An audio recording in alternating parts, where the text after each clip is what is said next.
Good morning friends. आज हम इस वीडियो में देखिए प्रश्नावली 1.5 का अध्ययन करेंगे। तो फ्रेंड्स यहाँ पर जो इस प्रश्नावली में है परिमेय, देखिए परिमेय और अपरिमेय संख्याओं का जिक्र आया। तो सबसे पहले हम परिमेय और अपरिमेय संख्याएं समझ लेते हैं। तो देखिए जो परिमेय संख्या होती है ऐसी जिनको हम p/q के रूप में लिख सकते हैं, ऐसी सभी संख्याओं को परिमेय संख्या कहते हैं। जिसको हम किस प्रकार से व्यक्त करेंगे, परिमेय संख्या होती है वो होती है p/q के रूप में, जहाँ पर जो q होता है नॉट इक्वल टू 0 होता है ना। तो यहाँ पर देखिए जो हर है वो 0 के बराबर नहीं होना चाहिए। जैसे हम कोई भी धनात्मक पूर्णांक लिख सकते हैं, जैसे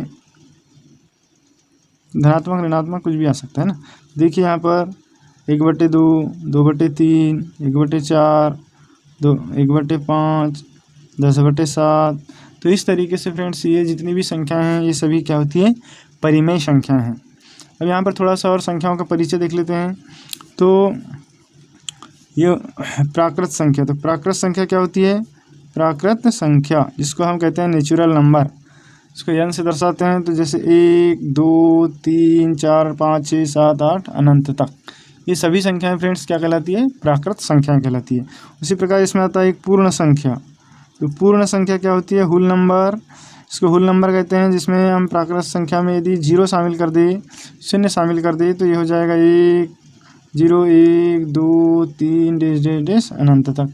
तो ये सभी संख्याएं क्या कहलाएगी, पूर्ण संख्याएं कहलाती है। तो ये हो गई प्राकृत संख्या, पूर्ण संख्या, है ना। इसके बाद आता है पूर्णांक, इंटीजर्स, पूर्णांक, इसको हम इंटीजर्स आई से प्रदर्शित करते हैं। तो पूर्णांक में फ्रेंड देखिए यहाँ पर अभी ये पूर्ण संख्या में कैसी संख्या है, ये सभी संख्याएं धनात्मक है। लेकिन जो पूर्णांक है हमारे, पूर्णांक ऐसी संख्याओं का समुच्चय होता है जिसमें धनात्मक संख्या, ऋणात्मक संख्या और शून्य सभी शामिल होते हैं। जैसे इधर अनंत से लेके ऋण 2, ऋण 1, फिर 0, धन 1, धन 2, इधर अनंत तक। तो फ्रेंड्स इस प्रकार की सभी संख्याओं को हम क्या कहते हैं, पूर्णांक संख्याएं कहते हैं। तो पूर्णांक संख्या में देखिए शून्य भी है, या यहाँ से इधर ले ले तो ये सभी पूर्ण संख्या हो गई, और इधर ये ऋणात्मक संख्या है। इसके बाद ये होती है परिमेय संख्या। तो जितनी भी प्राकृत संख्या होती है फ्रेंड्स, ये सभी की सब परिमेय संख्या होती है, क्योंकि सबके बटे में हम 1 लिख सकते हैं, और किसी भी संख्या के बटे में यदि 1 लिख दे तो उसमें कोई परिवर्तन नहीं होता है। फ्रेंड्स वीडियो को स्किप किए बिना पूरा वीडियो देखेंगे तो आपको कुछ सवाल समझ में आएंगे। आप यदि आधा अधूरा वीडियो देखेंगे तो आपको कोई भी सवाल समझ में नहीं आएंगे। इसलिए प्लीज़ प्लीज़ प्लीज़ बिना स्किप किए पूरा वीडियो ज़रूर देखें, ताकि वीडियो देखने में जो समय आपको लग रहा है उसका कुछ आप फ़ायदा उठा सकें। अब देखिए यहाँ पर तो अगली संख्या आती है हमारी अपरिमेय संख्या। तो अब अपरिमेय संख्या किसे कहेंगे, तो अपरिमेय संख्या, तो फ्रेंड्स अपरिमेय संख्या वे संख्या होती है जिसको हम परिमेय संख्या के रूप में नहीं लिख सकते। जिसको हम परिमेय संख्या के रूप में नहीं लिख सकते उसको हम अपरिमेय संख्या कहते हैं। और ये जो संख्याएं होती है ये करणी के रूप में होती है ना, ये करणी इनकी हाथ ये करणी चिन्ह के रूप में होती है। जैसे हम यहाँ बता दें आपको कि √2, √3, √5, √7, है ना, ये ऐसी सभी संख्याएं, ये सब की सब संख्याएं क्या कहलाएगी, अपरिमेय संख्याएं कहलाएगी। अब देखिए किसी के मन में ये विचार आ रहा होगा कि क्या √4 भी अपरिमेय संख्या है। तो फ्रेंड्स ये अपरिमेय संख्या नहीं है। क्यों नहीं है, देखिए इसको हम तोड़ेंगे तो इस तरीके से टूट जाएगा, 2 × 2, और एक जोड़ी बन के 2 बाहर आ जाएगा। तो ये देखिए 2 क्या, यहाँ पे कोई भी करणी चिन्ह नहीं है। तो इस प्रकार की संख्या जो करणी चिन्ह के बाहर आ जाती है वो अपरिमेय संख्या नहीं होती है, और जो करणी चिन्ह के बाहर नहीं जा पाती उसको हम अपरिमेय संख्या कहते हैं, या जिसको हम परिमेय संख्या के रूप में नहीं दर्शा सकते वो सब की सब अपरिमेय संख्या होती है। तो अब देखते हैं प्रश्न। देखिए पहला क्वेश्चन दिया है, बताइए नीचे दी गई संख्याओं में कौन कौन सी परिमेय है और कौन कौन सी अपरिमेय है। तो इनमें से हमको बताना है, तो देख लेते हैं कौन कौन सी परिमेय है और कौन कौन सी अपरिमेय है। तो देखिए फ्रेंड्स पहली संख्या हमारे पास क्या दिया है, 2 - √5। तो देखिए 2 - √5, देखिए ये क्या है, √5। तो ये √5 क्या है, अपरिमेय संख्या होती है। तो ये जब और किसी भी संख्या में परिमेय संख्या का गुणा करो, चाहे भाग करो, चाहे जोड़ो या घटाओ, तो पूरा का पूरा क्या हो जाता है, अपरिमेय संख्या हो जाती है। तो ये पूरी 2 ऋण वर्गमूल 5 क्या हो जाएगी, अपरिमेय संख्या, अपरिमेय। ठीक है, यह अपरिमेय संख्या हो गई। अब यहाँ पर देखिए आप, ये क्या हो जाएगा, यहाँ से यदि कोष्टक हटा देंगे तो ये हो जाएगा 3 धन √23 और ऋण √23। अब यहाँ पर देखिए ये ऋण √23 से धन √23 कट गया, तो हमारे पास क्या बचा 3, और 3 कैसी संख्या है, परिमेय संख्या है, तो ये क्या हो जाएगा, परिमेय। ठीक है फ्रेंड्स, अगली संख्या क्या दिया है, 2 वर्गमूल 7 बटे 7 वर्गमूल 7। तो देखिए यहाँ पर ये 2 वर्गमूल 7 से वर्गमूल 7 कट जाएगा, तो क्या बचेगा हमारे पास 2 बटे 7, और 2 बटे 7 क्या है, परिमेय संख्या है, परिमेय संख्या। ठीक है, उसके बाद ये वाली संख्या देखिए 1 बटे वर्गमूल 2। अब यहाँ तो कोई संख्या कटने वाली नहीं है, तो और अभी हमने क्या बताया कि वर्गमूल 2 मतलब जो रूट के अंदर जो संख्या रहती है वो अपरिमेय होती है, और अपरिमेय संख्या का किसी में भाग दो, चाहे गुणा करो, चाहे जोड़ो या घटाओ, वो सब की सब क्या होती है, अपरिमेय होती है। तो ये क्या हो जाएगी, अपरिमेय, अपरिमेय संख्या। उसके बाद देखिए 2 पाई, तो 2 तो परिमेय है, लेकिन जो पाई जो है वो अपरिमेय संख्या होती है। तो और अपरिमेय संख्या का गुना किसी भी संख्या में तो पूरी की पूरी संख्या क्या हो जाती है, अपरिमेय। तो ये भी क्या हो जाएगी, 2 पाई अपरिमेय। फ्रेंड्स, आपको समझ में आ गया होगा परिमेय संख्या और अपरिमेय संख्या कौन सी होती है। तो प्लीज़ वीडियो पसंद आए तो लाइक करें, और चैनल को सब्सक्राइब नहीं किया हो तो उसे सब्सक्राइब कर लें। तो देखिए सेकंड सवाल है, निम्नलिखित व्यंजकों में से प्रत्येक व्यंजक को सरल कीजिए। सरल करना है मतलब इनको इनके चिन्ह के अनुसार संक्रिया करना है। तो देखिए पहला सवाल, हमारा पहला सवाल दिया है 3 धन वर्गमूल 3 गुणित 2 धन वर्गमूल 2। अब इसका जब हम हल करेंगे तो क्या हो जाएगा, देखिए ये होगा 3 धन वर्गमूल 3 गुणित 2 धन वर्गमूल 2 बराबर, इसका आपस में गुणा कर देंगे। तो देखिए 3 का गुना पहले पूरे समीकरण में होगा, पूरे कोष्टक में होगा, तो 3 गुणित 2 धन वर्गमूल 2, फिर ये धन का चिन्ह है तो धन, फिर ये वर्गमूल 3, और वर्गमूल 3 का गुणा भी ये पूरे कोष्टक में होगा, तो ये हो जाएगा 2 धन वर्गमूल 2। अब हम कोष्टक हटा देंगे तो बाहर वाली संख्या का अंदर गुणा करेंगे, तो 3 का गुणा 2 में होगा, तो 3 दूनी 6 धन, फिर 3 का गुना वर्गमूल 2 में होगा, तो ये हो जाएगा 3 वर्गमूल 2। क्योंकि फ्रेंड्स समान संख्या गुना होता है, अपरिमेय का परिमेय में नहीं हो सकता, इसीलिए यहाँ सामने गुणांक 1 है तो 1 का गुणा 3 में होगा, 3 का 3, और ये वर्गमूल 2।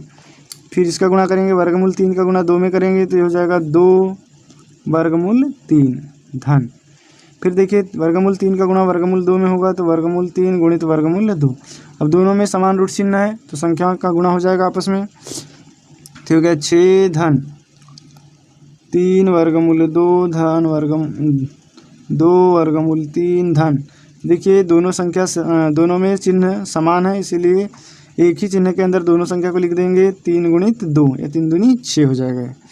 तो 6 धन 3 वर्गमूल 2 धन 2 वर्गमूल 3 धन ये वर्गमूल 6 आंसर। तो दूसरे का पहला सवाल हल हो गया।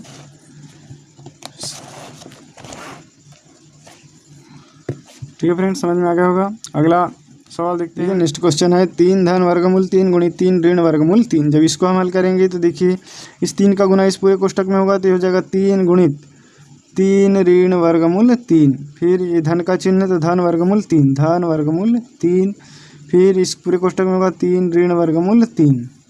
ठीक है, अब यहाँ पर 3 का गुना अंदर करेंगे, 3 का गुना 3 में होगा 3 3 9 ऋण 3 का गुना वर्गमूल 3 में होगा 3 वर्गमूल 3, फिर धन इस वर्गमूल 3 का गुना इस 3 में होगा, तो ये हो जाएगा 3 वर्गमूल 3 ऋण इस वर्गमूल 3 का गुना यहाँ पे होगा, तो ये हो जाएगा वर्गमूल 3 गुणित वर्गमूल 3 वर्गमूल 3 गुणित वर्गमूल 3।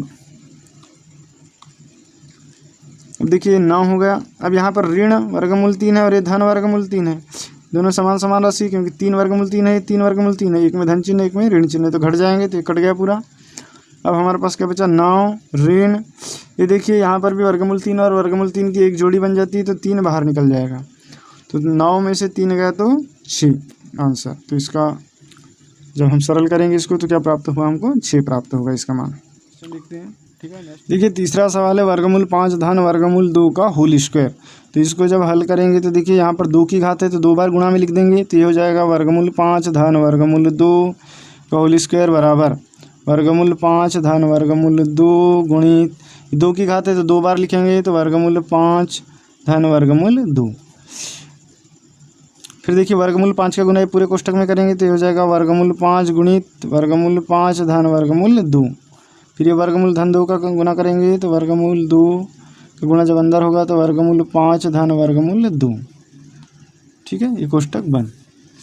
इसके बाद में इसका गुना यहाँ पर होगा, ये हो गया वर्गमूल 5 गुणित वर्गमूल 5 धन, ये वर्गमूल 5 का गुना 2 में होगा तो ये हो जाएगा वर्गमूल 5 गुणित वर्गमूल 2 फिर धन, इस वर्गमूल 2 का गुणा वर्गमूल 5 में होगा तो हो जाएगा वर्गमूल 2 गुणित वर्गमूल 5 धन। फिर देखिए इस वर्गमूल 2 का गुणा वर्गमूल 2 में होगा तो ये हो जाएगा वर्गमूल 2 गुणित वर्गमूल 2। ठीक है फ्रेंड्स, अब देखिए ये वर्गमूल में 2 की जोड़ी बनती है और यहाँ पर देखिए ये एक जोड़ी बन रही है 5 और 5, एक जोड़ी बन गई तो 5 बाहर आ गया।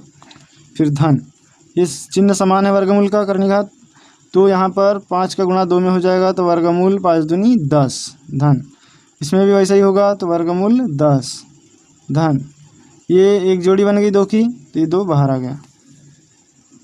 देखिए 5 को 2 से जोड़ देंगे तो ये हो जाएगा 7 धन, तो देखिए ये एक वर्गमूल 10 और ये एक वर्गमूल 10, तो कुल मिला के कितने वर्गमूल 10 हो गए, 2 वर्गमूल 10 आंसर। तो इस तरीके से ये सवाल क्वेश्चन। देखिए अगला सवाल हमारे पास दिया है वर्गमूल 5 ऋण वर्गमूल 2 गुणित वर्गमूल 5 धन वर्गमूल 2। तो इसको हल करेंगे तो देखिए कैसा होगा, ये हो जाएगा वर्गमूल 5 ऋण वर्गमूल 2 गुणित वर्गमूल 5 धन वर्गमूल 2 बराबर, इसका गुणा 5 का इस पूरे कोष्टक में हो जाएगा तो वर्गमूल 5 गुणित ये हो जाएगा वर्गमूल 5 धन वर्गमूल 2। फिर इस ऋण वर्गमूल 2 का गुना इस पूरे कोष्टक में होगा तो हो जाएगा वर्गमूल 5 धन वर्गमूल 2। ठीक है, उसके बाद अगली स्टेप देखिए, इस वर्गमूल 5 का गुना ये वाले वर्गमूल 5 में हुआ तो ये हो गया वर्गमूल 5 गुणित वर्गमूल 5 फिर धन, ये वर्गमूल 5 का गुना धन वर्गमूल 2 में होगा तो वर्गमूल 5 गुणित वर्गमूल 2। उसके बाद ये ऋण 2 का वर्गमूल 2 का गुना ऋण 5 में हुआ तो ऋण वर्गमूल 2 गुणित वर्गमूल 5 फिर ऋण, इस ऋण का गुना धन में हुआ तो ऋण, और वर्गमूल 2 का गुना वर्गमूल 2 में होगा तो ऋण वर्गमूल 2 गुणित वर्गमूल 2। अब देखिए इनकी एक जोड़ी बन गई तो ये आ जाएगा बाहर, तो ये 5 बाहर आ गया वर्गमूल से। अब देखो यहाँ पर ये 5 वर्गमूल 5 गुणित वर्गमूल 5 का गुना हो जाएगा तो ये क्या हो जाएगा वर्गमूल 10 ऋण, ये भी वैसे ही होगा, वर्गमूल 5 का गुना 2 में होगा तो ऋण 10 ऋण, फिर इनकी भी एक जोड़ी बन गई तो ये हो गया 4।